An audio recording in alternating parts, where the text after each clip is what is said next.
Well, we are back for episode 2 of the Nitty Gritty. Wow, I didn't think I'd make it past episode 1, but here I am. Yeah, congrats. Yeah, thank you. Super special day today for episode 2. The name of that tune coming in was Without Falling in Love. The artist was Billy Raffoul.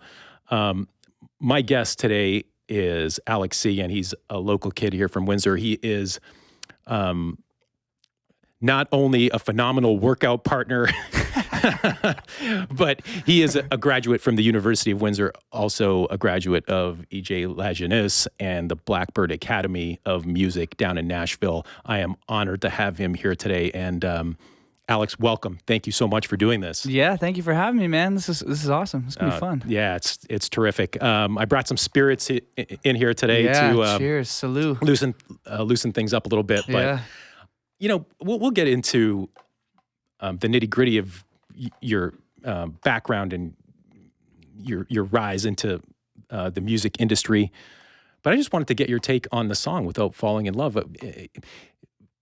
Maybe just explain to novices like myself that really sit back when we drive in our car and listen to a tune, or we have our headphones on and we're listening to music.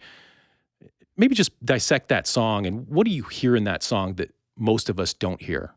Well, I spent 2 years kind of making that track and building all the instruments and stuff like that. So, I hear a lot. I hear every detail of that song. But there's a lot.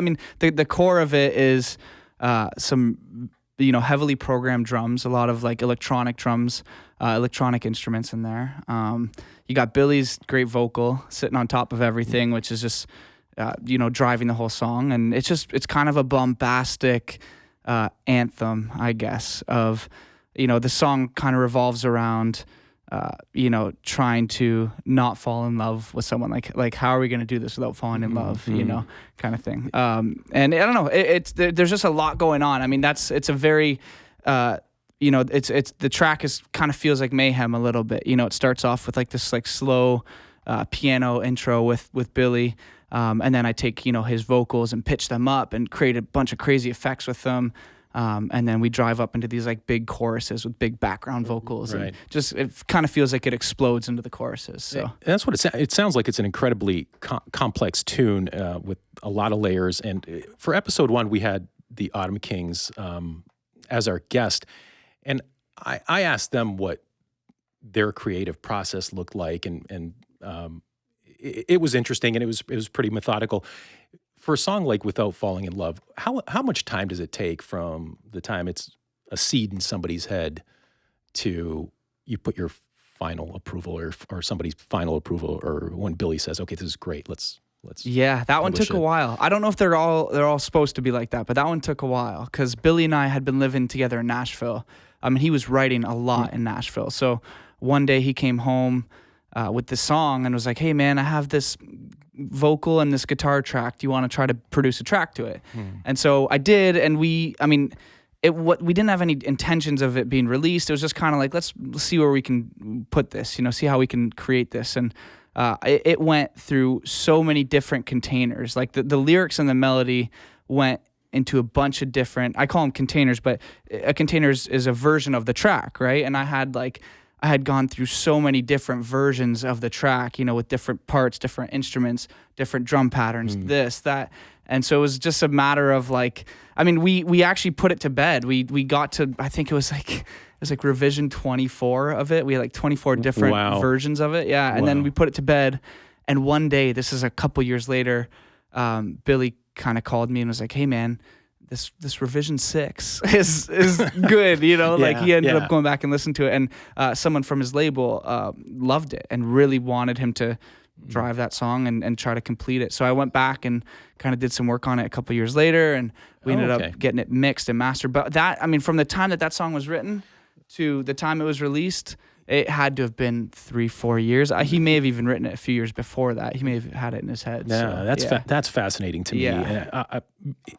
So many things in our world are they're almost produced in a laboratory, methodical sense, where there's part A, part B, and part C get put together, and then they get shipped off to someplace, and then they're all packaged, and there you have a final product for everybody. But this just sounds very the whole process of producing a final polished version of a song sounds very organic and not not sure the right word, but it doesn't. It sounds like it's not pretentious. It's not a pretentious process at all. It's very organic, and the end product doesn't necessarily finish where somebody's initial thoughts started with it, which is it's definitely a journey, man. Like, especially if this one was a little harder because, like I said, he came to me with just a guitar and a vocal. So I find the biggest challenge producing songs. I can record and mix all I want, but the biggest challenge when you're producing and you're part of the creative, heavily part of the creative process is figuring out how the movement of that song is going to go. Where are the moments? Like, where are the big moments? Where are the little moments? And how are you going to connect them together and make those transitions smooth and kind of seamless and feel good without making people kind of back off and be like, wait, what happened there? It's all got to kind of fit together like a puzzle piece. So that's the hardest part about it, for sure. Interesting. And so you have the creative process which you undertake with Billy. Just we'll say Billy because it's that we're talking about his song. But then you've worked with other artists, and how different is that process with the other artists? Does it vary? Does it vary heavily? Is it like a big yes and no? Yes and no. It depends. Like I said, if an artist comes to me with a piano and a vocal and a song, and Billy comes in with a guitar, vocal, and a song, my process is pretty similar. Now, what I'm gonna do with those might differ depending on the artist, right? If someone like Heather Jansen, wants me to produce a song I have to cater to her style of singing and her style of music. And for Billy, it's kind of the same thing, And I get to definitely infuse my creative, perspective on it. But every artist is different, and you kind of have to think in the back of your mind, like, who am I making this for? Who's going to be represented by this? And so it's a little different, I guess, like person to person, but I try to just cater to people's strengths, like find out what are they the best at, and exploit that and support that as much as possible. That would be like my best way to describe, per artist, how you cater to them. Like, find out what they're really good at. Billy's got a strong vocal. And usually the track, even in the way the track is mixed, it's heavily vocal. Like, there's not, you know what I mean? Even Without Falling in Love is a little different because there's so much track behind him. But his vocal is still always on top. And that's always important, right? Just knowing the strengths of each artist and then playing to those strengths, I think, Yeah, that makes sense. And is there ever corporate or sort of label expectations? Do you ever get thrown a project with a caveat that says you have 30 days, or I'm just making numbers up, but some amount of time to finish this, and you need to spend however many hours doing it, and no more than this, and it needs to be done? Yeah, I haven't really been put on a time frame, like a time limit yet, I guess. I'm sure there are those things, I'm sure, like, if a label chose an artist to perform a song at the Olympics or write a song for the Olympics or for, whatever it is. If there's a deadline, I'm sure you got to work. I mean, you got to put in the hours and get that song done and force it. A lot of the times, if you're lucky, you don't have to, because you got to let that creativity develop, and you have to kind of, sometimes you have to simmer on it. It doesn't come right away, so I don't know. Of course. And how about, could you see yourself, first of all, I should probably ask you this, because if you ran into me and you didn't know who I was and we bumped into each other on an elevator, or actually probably more apropos would be if we sat next to each other at a bar and we started chatting. What would you introduce yourself as? What occupation? What would you tell me you were? I'm a music producer, a recording engineer, audio engineer, mixing engineer. Audio engineer would be the global term, I guess. Okay. But the producer is the kind of the creative side of that. Like, I also produce and write a little bit, but mostly a music producer and an audio engineer would be kind of the heart of it. Yeah. I'm going to tell an anecdote in a minute, but I want to set it up by just asking you what your obviously you just don't wake up one day and say, hey, I want to be an audio engineer. There's a path there, and maybe talk about like the early stages of that path. Yeah, it wasn't. I'm definitely not like born into a family of audio engineers. It wasn't like a thing where it was like right from a kid I wanted to do it. But so I was playing hockey my whole life. I was an athletic kid. Sports were kind of everything. It was hockey in the winter, lacrosse in the summer.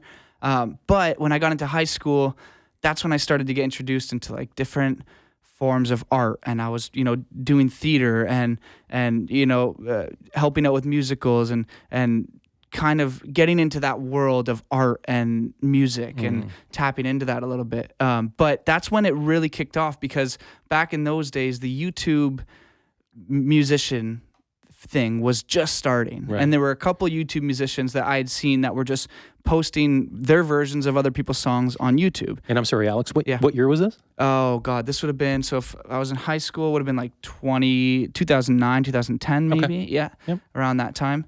And so I was keeping an eye on the YouTube musicians. Now again, I still had sports in my heart, but right. I knew that I wasn't going to make the NHL. There came a point when I was maybe 16. I didn't get drafted. I'd got invited out to some camps, but it was fizzling. I could feel like that long lost dream of being an NHL star was not going to happen, So the hockey thing was tapering off. And as that was happening, I was like realizing this new passion for art and for music and that sort of creative process. It wasn't based on my athletic ability anymore. It was more about how you can use that in your brain and, be an artist essentially. So I got into music that way. It was watching cover artists on YouTube post their covers. Now quickly I realized, okay, I don't have the talent or the natural skill to be a musician. Like I can't sing worth shit. I can play guitar and play my instruments decent enough, but like I didn't have that like natural. Some people can hear a song and just fucking sing in tune and sing perfectly to it. And I didn't have that. But I knew that watching the cover artists, the ones that seemed to do the best were the ones that had the best quality recordings. And the best sounding stuff. Like people were posting little phone videos, but if you couldn't hear what they were saying, or if you couldn't it was poor. Yeah, you didn't want to rewatch it. The ones that you wanted to rewatch over and over again were the good quality ones that you could just very polished, right? Sink into. So that's I got hooked on that. How do you record and make something look and sound the best? And how do you showcase that talent? Even though it wasn't going to be me, but how do you showcase that talent the best possible way you can and at the highest quality you can? Yeah. So I got into it that way, and I fell in love with recording, and I built this room in my basement, in the last few years of my hockey career, and just started bringing in my friends that could sing, from high school, bring them in, record some music, put up some covers on YouTube and things like that. That's terrific. It sounds like you have you've had a lot of latitude to, some people they're just not fortunate enough. Maybe they want to do it, but they don't have the personal latitude to go out and do those things. And you've had that. And that's I've been so lucky, man. I mean, it didn't really matter. Like I feel like had I gone into this or any other profession or any other thing that was inspiring me, like my parents were always supportive. My family was always supportive. My friends were always supportive. I've just been lucky. That's great. And you teed this up personally because you mentioned friends and family. You mentioned your acoustic guitar skills, and so that leads to my or lack thereof. Listen. So I want to tell this anecdote. It's the first time I've ever, and again, like Alex and I are friends outside of here, so I've never told them this story. I was waiting for the right time, and one of my earliest memories of you as an adult. I remember you as a kid, but one of my earliest memories of you as an adult was at a family gathering where you took an acoustic guitar out. I believe you had just started university. It was your last year of high school, or you just started university. And you took an acoustic guitar out. There must have been 50 people in the room, maybe 30. Who knows? It was over 30, between 30 and 50. Let's just with say our that. family, it would have had to be. It was quite a gathering, and I remember you doing a version on acoustic of Tom Petty's song "Free Falling." And after you were done, First of all, I was just blown away. I love that music. I mean, that's right up my alley, really. I love the song. I love that version. And I remember distinctly sort of leaning back in my chair, in the chair I was sitting in after about 17 cocktails, and thinking, God, this guy has fucked every woman in university.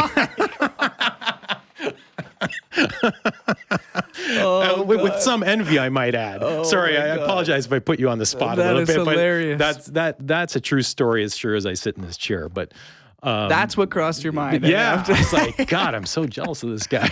Oh my God! But it was fun. I think don't take that away from it. And take away the fact that I think you're selling yourself short. You're being a little modest when you say you're not good at acoustic. You're phenomenal.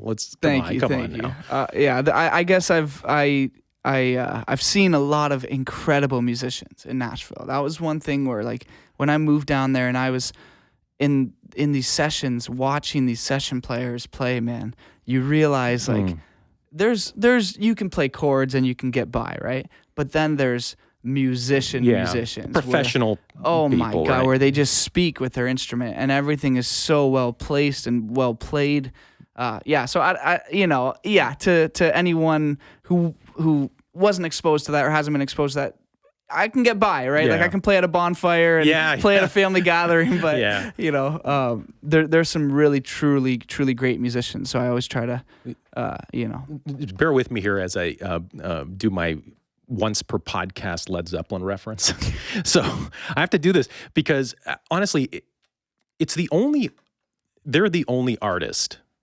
Like art doesn't speak to me. Like I've been to the Louvre in Paris and I've looked at the stuff and I appreciate how it looks, but it doesn't really say anything to me. Yeah. Same with sculptures. I appreciate like architecture and stuff like that. I think it's really nice. But in terms of pure art, there aren't a lot of things out there that speak to me. I don't have the background. I don't, it's just not part of who I am. But I will say this. Led Zeppelin, for some reason, I understand it. Like when I hear it, I understand it. And over the years, I've tried to analyze why that is because it's kind of infuriating, to be quite honest. But what I can decipher when I listen to a lot of their songs is I can hear every single instrument being played. And you can tell it's there's professionals playing those instruments because everything happens when it should happen. It all makes sense. Right. You don't know why, but it just, at the end, it's this beautiful, it just blows me away when I hear it. And I've worn out more CDs, more tapes, listening to those songs. And I was listening to it on the way here. I was listening to the song called 10 Years Gone. And it blows me away. Yeah. And there isn't a lot out there that does. And so how do you when you hear these artists like Zepp or do you try to emulate things that they do? Not necessarily Zepp, but whoever your influences are. Do you try and take things from them and try and incorporate it? I think what you're talking about is like the magic. A lot of people, and I think rightfully so, say that music these days doesn't have the certain something that it used to, right? Mm-hmm. And I think it kind of boils down to how it's made these days.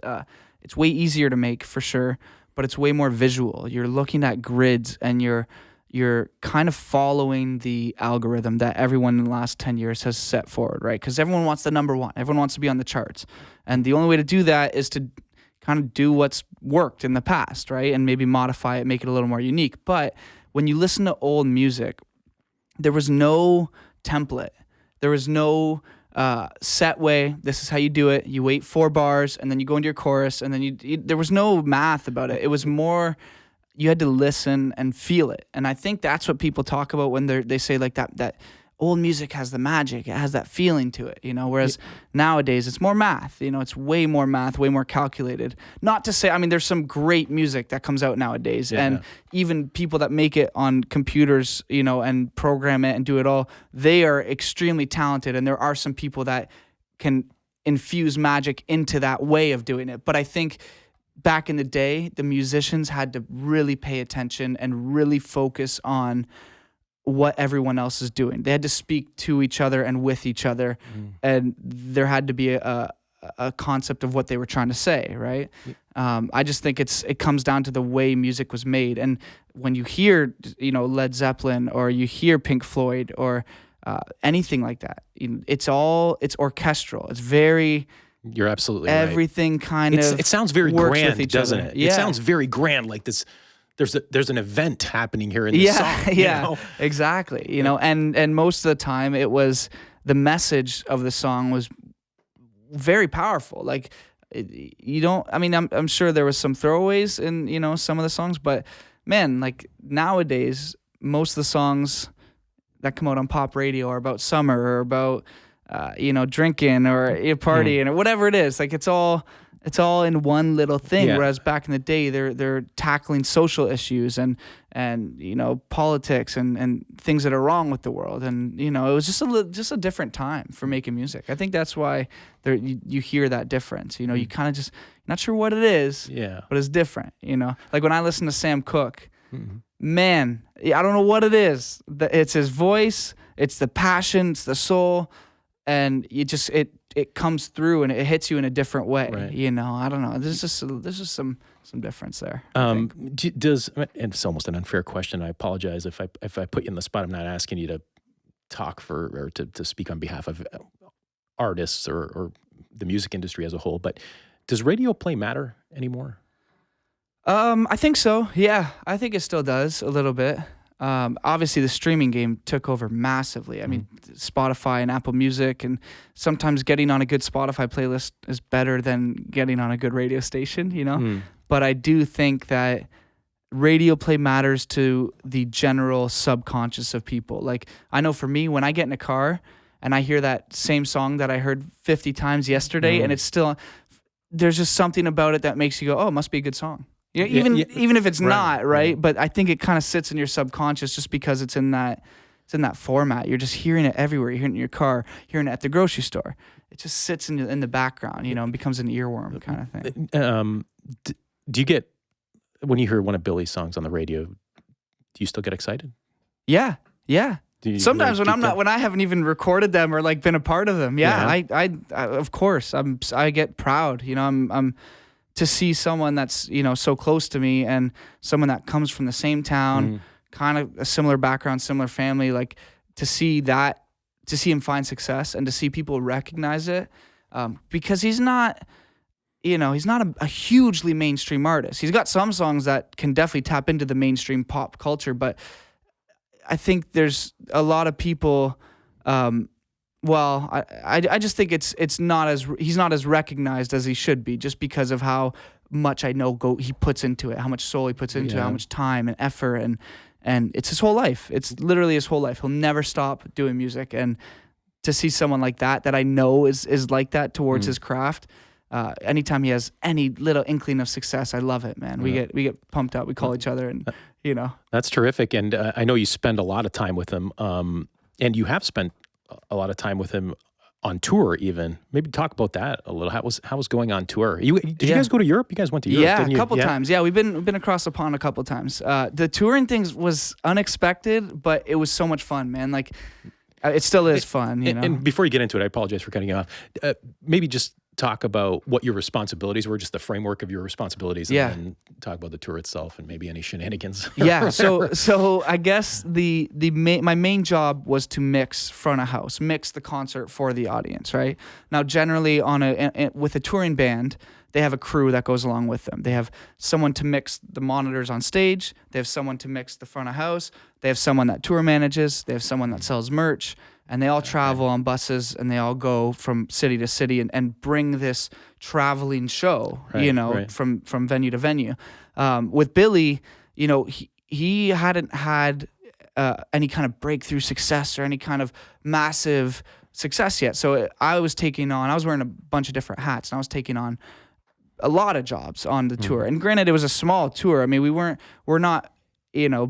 not filling trucks of gear and stuff like that. Like, we're packing everything, sometimes into a Volkswagen Jetta, most of the time into a Sprinter van. But sometimes it was just him and I in a Volkswagen Jetta. And my role was to tour manage and mix front of house, and mixes monitors and helps with merch and just help all around, just be like an all around kind of aid. But yeah, the touring thing was crazy, man, because so you mentioned I went to Blackbird, but Blackbird has two sections. They have a studio engineering program and then a live sound engineering program. Oh, okay. And they're two different animals. Like, you could spend years in the studio and never have mixed a concert, and it's a scary experience going into mixing a concert. There's so many different variables.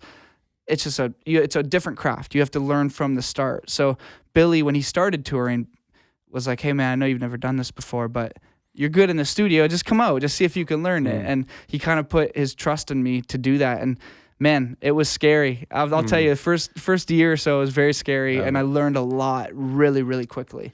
So I started doing that and fell in love with it, man. Like, I've heard a lot of artists talk about how exciting it is to perform a live concert and how they just get a rush. And even though predominantly they're money losers, they still love doing them because they love performing in front of people. Is there an analogy to be drawn in terms of setting up the sound? So would you rather be out doing a concert, doing sound for a concert, or would you rather be in a studio sort of? I don't know. Yeah, they're different things. There's different highs. Like in the studio, you'll get a high when something clicks and something works, and everyone looks around in the studio like, "Oh, that was awesome." That's a high for sure in the studio world. In the concert world, when you're in Europe and you're in a packed room in, Munich, let's say, and every single person in there is singing the words, every single word to a song that Billy and I recorded in my bedroom a month ago in Nashville.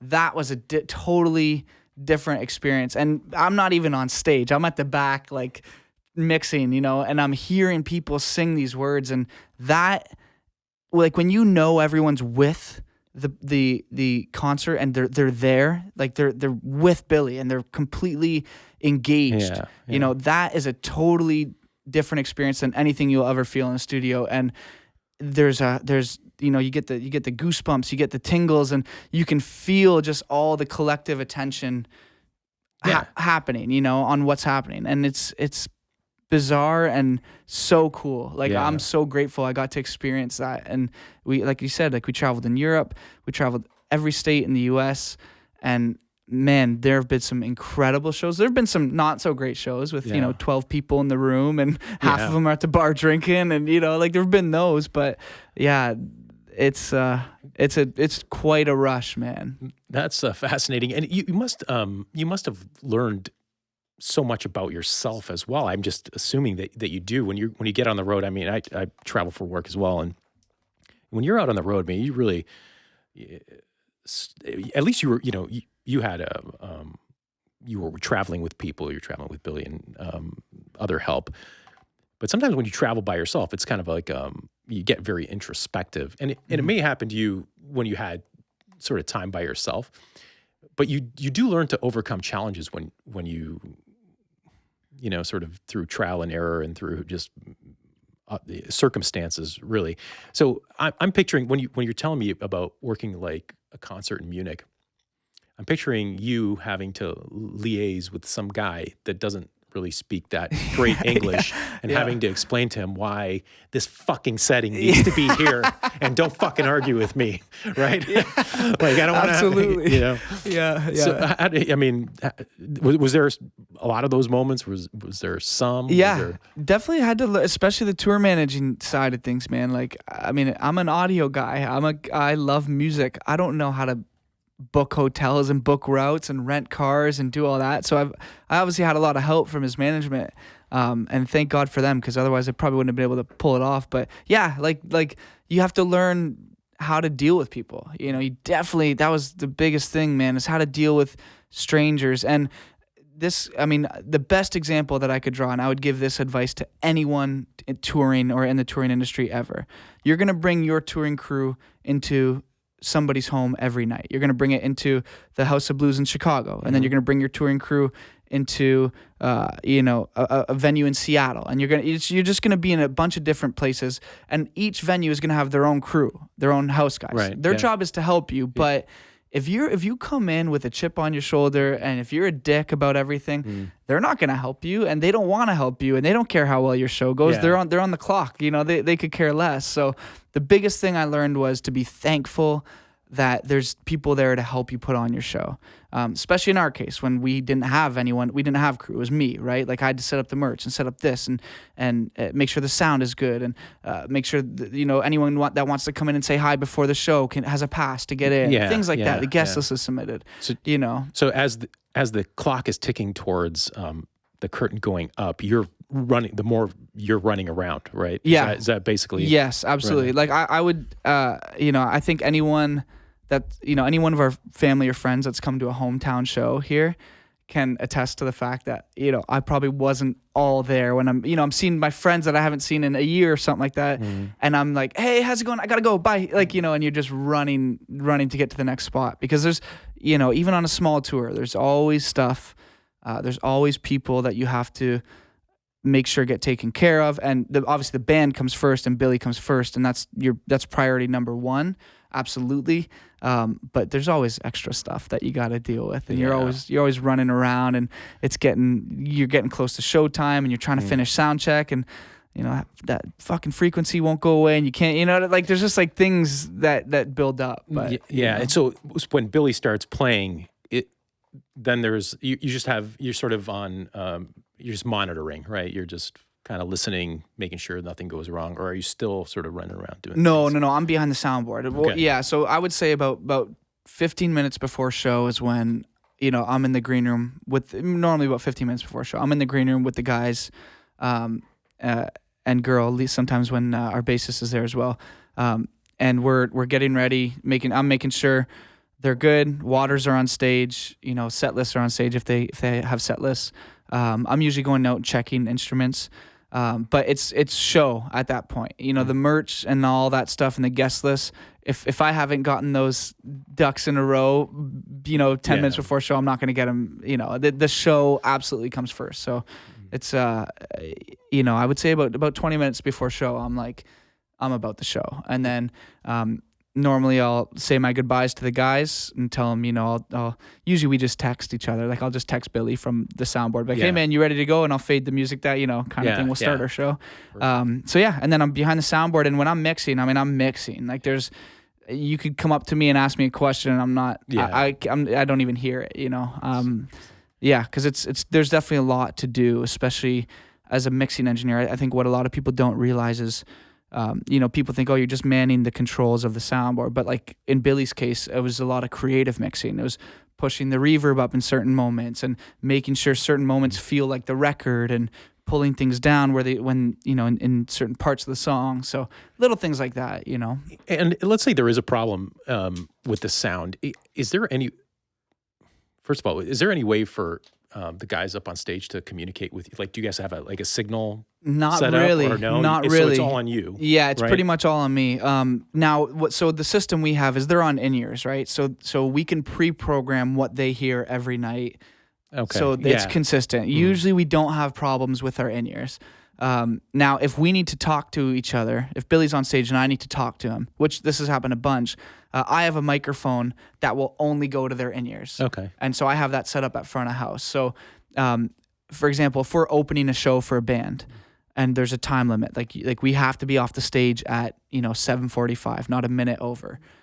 If we're getting close to 7:45 and I know that the next song is 3.5 minutes, I'm in their ear going, hey guys, get into it. Like, let's go. You got to wrap this up quick. Things like that. If there's we've had technical issues where like I've had to tell Billy, stall for me. Stall while I run up on stage and fix the lights, things like that. Yeah. Wow. Yeah. We had a show in New York. I had to it was like the first time we were using this new lighting setup, and I actually had to run from front of house on stage and like reset the lights essentially, and then run all the way back and like get through the crowd, weave my way through the crowd. What venue did you play in? Did he play in New York? Oh, we've done a few. Oh my God, we've done Irving. What's Bowery Ballroom? We've done. Been there. We've done the Bowery. Yeah. Mercury Lounge. Yeah, Mercury Lounge. We've done. Is it Mercury Lounge or Mercury Lounge? I'm pretty sure. Okay. They all blend together, man. They all fuse together, so it's hard to It's hard to do. We've done Pianos, which is like a tiny little like restaurant. That was like one of the first ones we did. Yeah. Or bar, I guess, with a venue attached to it. Yeah, we've done a few in New York. Yeah, I'm sure I'm missing a couple, but. Do you have a favorite city? I mean, just musically, do you have a favorite city that you guys like to play? Or are they all kind of? I'm going to kind of sell myself out here, but Amsterdam was by far like my favorite place ever. Really? Yeah, wow. I know that's kind of a typical answer, but man, when we first went there, just to experience that city and see just feel the vibe, it was so reckless and crazy and just chaotic, It was just nuts over there, and we had such a good time. I had the best food of my life in Amsterdam. Wow. Café de Close for anyone that's in Amsterdam or going to Amsterdam. Café de Close, best ribs ever. Oh, really? Oh my God, yeah. It's just best smoked meat, best everything, man. It was phenomenal. That's one of those places on the bucket list for me. I've never been. I've traveled a bunch, but I've never been. I've flown through that airport, Schiphol, a bunch of times, but I've never actually spent any time in Amsterdam, and it's probably better off for my health. I feel like you would love it. Yeah, you might not come back if you.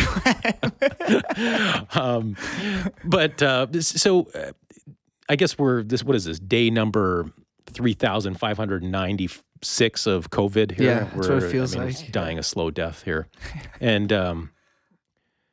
not to be, what's taking up your time during like this? Have you been introspective at all about, looking back, now that you've had a little bit of breathing room to say, look at this is what I've done so far and this is where I want to go. Have you? Yeah, a little bit. Yeah, I haven't really thought about it too much, to be honest.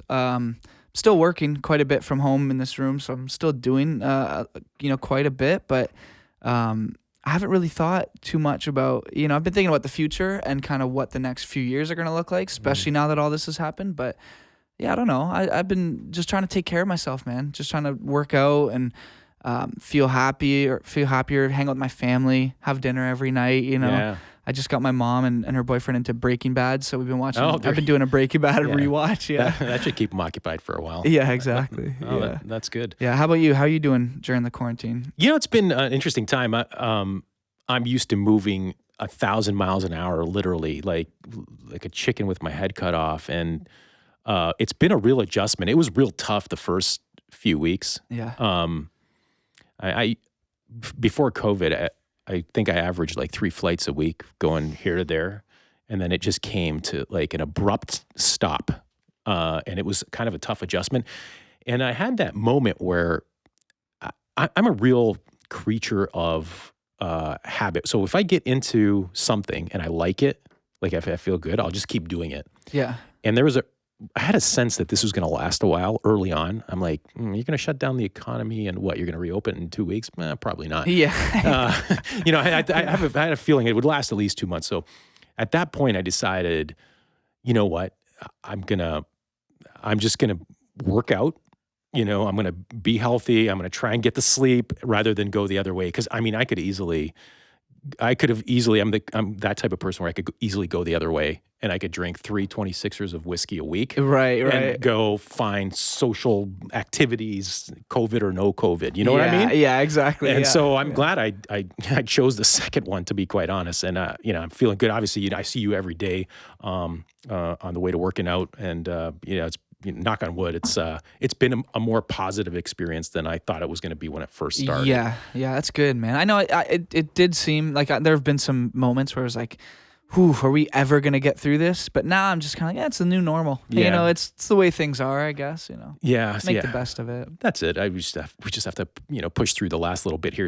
It sounds like things are loosening up. I think the border's going to open, July 24th or something. But I know you have, we were talking before we started recording here that you are sort of getting pulled back towards Nashville to get things going again. Maybe talk about that. If you can. Yeah. I work for an artist in Nashville called Hunter Hayes, and he's working on an album right now. I don't know if I'm allowed to say that. I might be allowed to say that. I think it's general news. Yeah. I'm pretty sure it's well known by now. But he's working on an album, so I kind of have to get back there to help out and be around. And so I'm planning my way back. It's just running into complications with the border.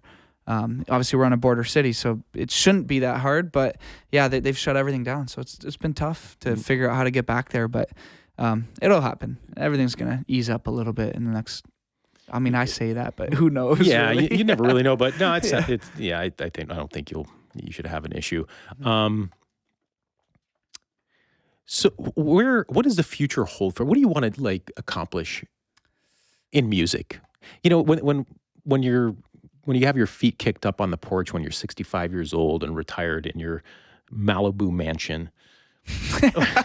I like it. I like it so far. I mean, you like, all music people retire in Malibu, don't they? But when you look back, what will be the career highlights for Alex Seguin? Well, it's hard to think about because I don't know where this is heading. I do feel like I have a hand on the wheel, but I don't necessarily know where the music industry is heading in the next 10 years, and I don't know where I'm going to fit into that industry in the next 10 years.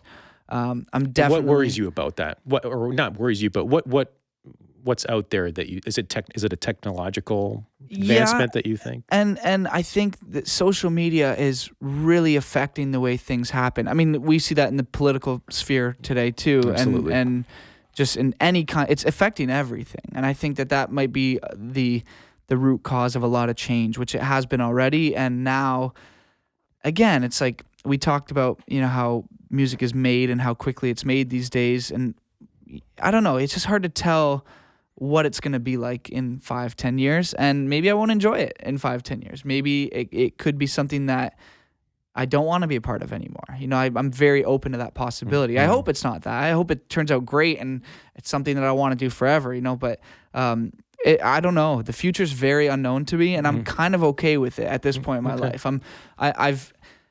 I've done a lot in music already just at this age that I'm extremely proud of and extremely I can look back and tell some goofy stories and think about some cool things that happened to me in Nashville in the last 5-6 years. So I don't mean I'm not done by any means, but at the same time, who knows? Maybe in a year I wake up and I want to be a botanist all of a sudden. I don't know. Who knows what's going to happen. So. It's I think you have a lot of avenues. Sort of you've done so much work for some pretty high profile people. I think people down in Nashville know who you are. I shared. I was on an airplane from Los Angeles to San Francisco. This is about 2 years ago. And I got bumped up to first, and the guy sitting next to me was in the music industry. And, he started chatting, and he said, I asked him, who do you work for? Like, what artist do you work for? He's like, oh, I don't work for an artist. I work for a company that does TV commercials. I said, oh, wow, it's fantastic. And I said, what have you worked on recently? And he told me he did a commercial for one of the major auto manufacturers. And, after, like half a dozen Woodford Reserves, we started talking about money. And he told me how much he made. And I almost fell off my chair. Yeah. Like he makes a substantial amount of money for something that maybe people in the industry would go, yeah, he just does commercials. I'm like, damn, that's a good way to make a living. Yeah. There's harder ways than that. And, it's a pretty nice, he told me he goes into work at like 10 a.m. and he leaves at 2. Yeah. That's kind of gig. Probably from his home too, probably from his basement like this. Yeah. So, I mean, there's a lot of ways to skin a cat, right? Yeah, absolutely, man. I've actually thought about that, like writing for, companies, coming up with music and composing music for commercials or for advertising. TV shows is huge. Writing little like jingles for TV shows. There's payouts, especially if the show's good and takes off a little bit. Absolutely, yeah. There's definitely some good payouts. And you get the residuals, right? Too, if they keep playing. Like I don't know, royalties. Whoever came up with the theme song to Seinfeld or whatever. Yeah. I mean, they get like a nickel for every time one of those, or however, I'm just making a number up, but they get some amount of money every time that thing plays on rerun. And mailbox money, baby. Yeah. It just comes in every couple of weeks. That's when you're in Malibu. Yeah, exactly. That's what I'll shoot for. Maybe I'll transition over into writing jingles for TV shows. Good stuff. Is there any particular artist that you want to work with? Like, Yeah. that you can. Yeah. There's one guy in particular I would love to work with. The problem is he's so damn talented that he wouldn't need me. Like anything that I like, because he's an artist, but he also like pretty much engineers his own stuff and produces all his own stuff. John Bellion to me was a guy that like when I first heard his music, it revitalized me. Like it was like, oh, you don't have to follow what everyone else is doing, and you can have a new modern touch on something without it sounding like everything else. And just his attention to detail, how dedicated he is. Like I've spent hours watching videos of him like making his music and just how passionate he is about it. John Bellion to me is like, if I could just get in the room with him and just see how his brain operates, you know, for a couple hours, I think that would be so special. That would be awesome. That's great. You know, man. and I'm sure there's a few more. I hope I'm not. There's a bunch of people that are just incredibly talented. I would love to just see how they operate, you know. Even guys like J. Cole, you know, Kendrick, like rap, even in the rap game. I think that would be so cool That just would to be see cool. them work, man, you know, come up with all these lyrics on the spot. Well, probably on the spot, but I don't know. Yeah, there's a bunch of people that I'd love to work with. Yeah, I mean, I just, as you said, Kendrick, I was like, you know, picturing just the rap recording sessions just seemed like a world that I would love to be a part of. Yeah. Just kind of lounging around like a studio, and just when some creativity hits, people go start recording and singing, and it just seems like a lot of fun. I remember, I don't know why I'm thinking of this now, but I remember Eddie Murphy recorded a song called Party All the Time way back in the 80s. And Rick James was part of that recording. And everybody should go look up the video to Party All the Time, because that is what one of those, I'd love to be a part of those sessions, man. Yeah. I don't know. Yeah. It's chilling on the couch, smoking a fat doobie, waiting for something to come up. Yeah, that's right. It just sounds like a lot of fun. That's the kind of creativity I'm down with. Yeah. It's really interesting. We were talking before we started recording here about, you know, what are we going to talk about today? Somebody asked us what we're going to talk about today. And the first thing that came to my mind, and I thought about this, and one of the reasons why I wanted to do it with you was, I would never, you would think that music, the people that work in the music industry they all live in Los Angeles County and drive to wherever to, you know, record the music, or maybe New York or whatever. Here you are, a native of, you know, of Windsor, of southwestern Ontario, and you're in the industry, you're contributing to it, you're influential, you know a lot about it. I think it's a fascinating story, and I think, do you have, so there's probably, as we listen to the music in our car and we think, you know, how did this all get made, and wow, it sounds so good. You don't have to live in Los Angeles to be part of that. So what would you say to somebody that's interested in getting into the industry, and, you know, where do they start? How do they start? Where do they go? Yeah, it's definitely, it feels mysterious at the beginning, and that's why I wanted to go to Nashville, because for me it was like there was this wall of like, I don't know how they do this. I don't know how they record it so well and mix it so well and how it sounds so good. So for me, I had to go just to tame that curiosity. You don't have to do that. You don't have to go to Nashville, New York, or LA. But I do think there's something to be said for, if you're curious about something and you want to do it at the highest possible level, go to where they're doing it at the highest possible level. For me, I was into country music, you know, before I left for Nashville. So I was like, where are they making these hit country tracks? Oh, I quick Google search, and sure enough, Blackbird Studios, you know, and they got 9 rooms, and they have an academy. And I ended up just wanting to go there to learn and get an inside look. And I think if you put your face in front of people and you have good intentions and you're passionate about it, I think it's inevitable that you get pulled in and you make connections. Like for me at Blackbird, I did really well in my class. I was like pretty much the top of my class, and just as I was about to graduate, there was a big engineer in Nashville that was looking to hire an assistant. And so he taught classes at the academy from time to time. And he asked, you know, one of the teachers, like, hey, who's good, like who's a young upstart kind of, you know, kid that wants to do this. And they recommended me right away, and I met with him. His name was Steve Marcantonio. I should mention that because Steve was a massive reason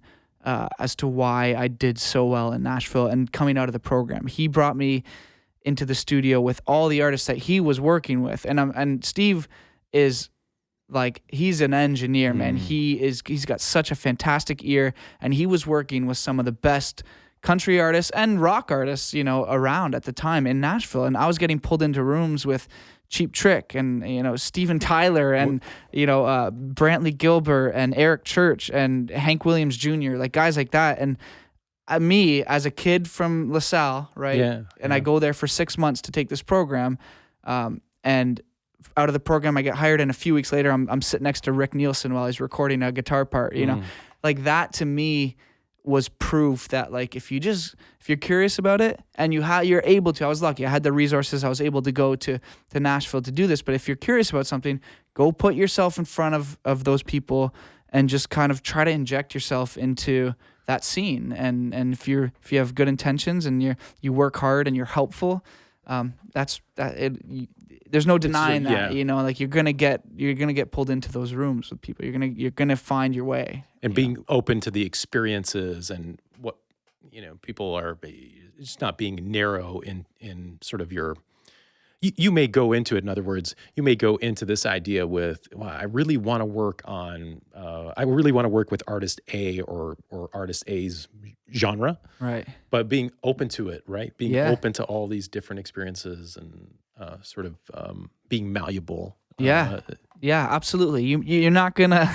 Probably won't get exactly what you want right away. If you're thinking you want to go work with The Weeknd, you know, you might have to get coffee for someone else in the meantime until you get there. But it's all just stepping stones. And for me, like, again, like when I was getting pulled into these rooms with these big artists that I felt like I had no business being in these rooms with, I knew I wasn't gonna. I mean, Steve was engineering, I was assisting, but I knew I wasn't gonna help them with the music making process, even though it was technically my job.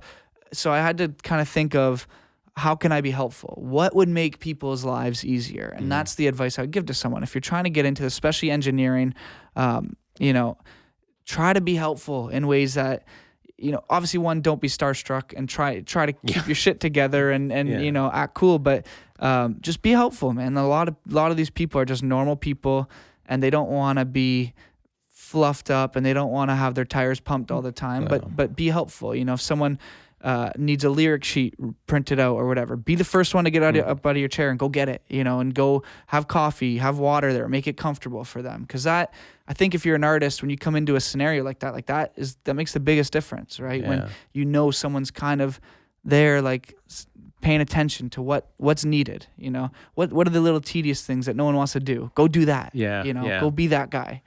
Kind of thing. I think that I hear that a lot. People that getting started in whatever industry they want to get into is do the job, do the things that other people don't want to do. Yeah, that's sort of the way to get in there. Do you have a favorite song ever? Oh my God! Sorry to put you on the spot. Yeah, there's a couple songs that when I hear them, I just kind of.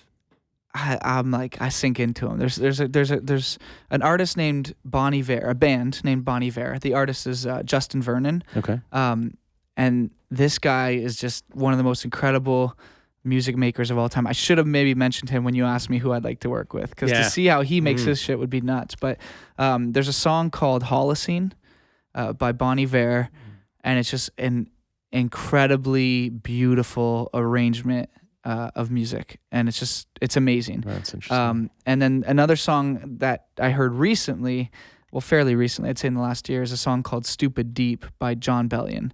And that one to me, again, just hit all the right spots. I don't know. There's something about those two songs. I'm a sucker for sad songs. Like, I'm a sucker for like sad, emotional, hopeful kind of songs.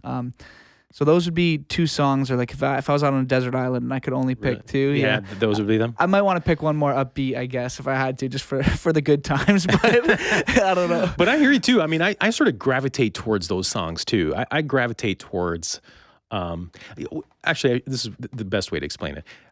I really identify if I hear pain in like the artist's voice. It resonates with me. Yeah.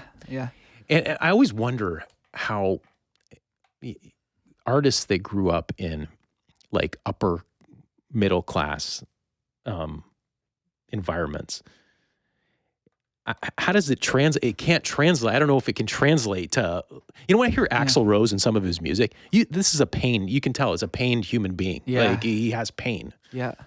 And it resonates, it's not just to me, obviously to millions and millions of other people.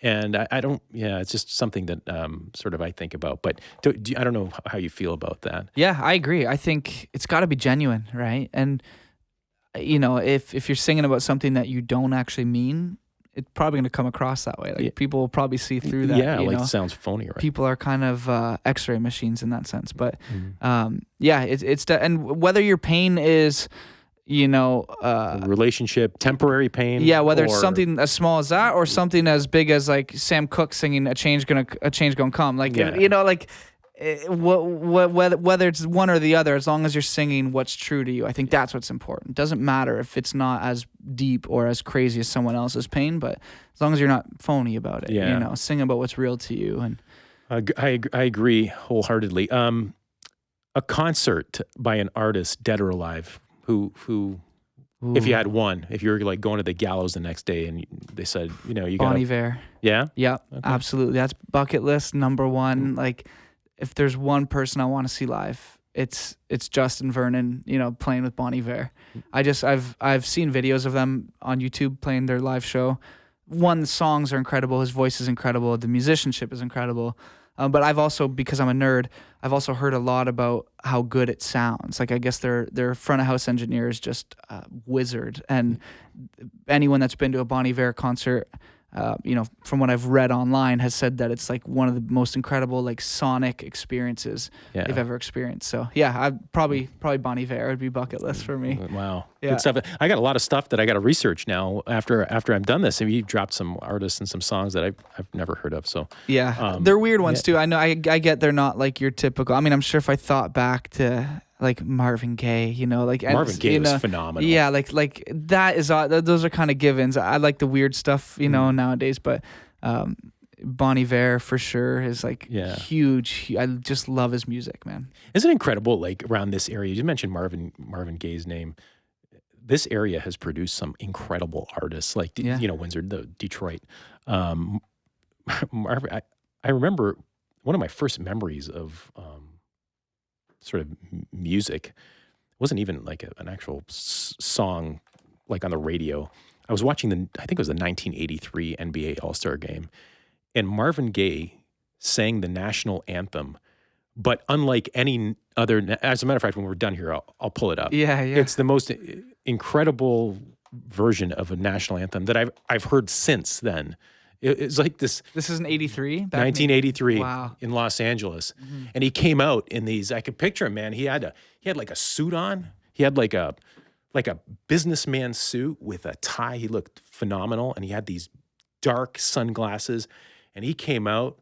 And I think at the beginning, people were like, huh? Yeah. But at the end, they were just like, everybody loved it. It was at the Los Angeles Forum in Manchester. Unbelievable. It was just one of my favorite memories. But so if anybody out there listening to this wants to get a hold of you, maybe ask you questions about the industry or how to get into it or your experiences, do you mind giving us your Twitter handle? Or Instagram mainly, I guess would be the best way. I'm pretty like I'll answer anyone that's got a question. Good. I'm Alex Seguin, I think is what it is. I just changed it to that. Yeah. We'll put it up on right here on the video. Yeah. But no, this has been a hell of a lot of fun. Alex, I mean, obviously, we're friends, but I honestly really appreciate you doing this and helping the podcast out. And it's been a fascinating conversation. I've learned a lot. I wanted to ask you a lot of the things outside, but I've been saving it for this because it's been a fascinating introduction to this to to the world of music, which is something we all do every day. We listen to freaking music every day. Yeah, and no one knows how it's made. It's crazy. Yeah, yeah. But no, I'm glad, man. Thank you for having me. I mean, I love talking about it. No one really, like I said, no one knows how it's made. Even my mom and, people that are really close to me, like, they don't, like, they're like, what do you do? And I'm like, I mix and engineer. And they're like, okay, yeah, but what do you do? Like, no one really knows. So to get to talk about it and with you, being curious about it, like, thank you. Thank you for asking me to be on this. And I love it, man. It's been fun. Good stuff. Well, that concludes episode 2 of the Nitty Gritty. We have some great guests booked and coming up. I know COVID threw a little bit of a hitch into one of the guests. We have the CFO of a multinational corporation that we had booked, but COVID sort of threw a loop into that. But we have rescheduled that one, and we have 2 more that are on the books for the next couple of weeks after this one. But this one's going to go into production, and hopefully it'll be up in a week or so. But Alex, again, thank you so much. Yeah, thank you, and man. That is it. We're out. Later. Bye. I thought falling in love.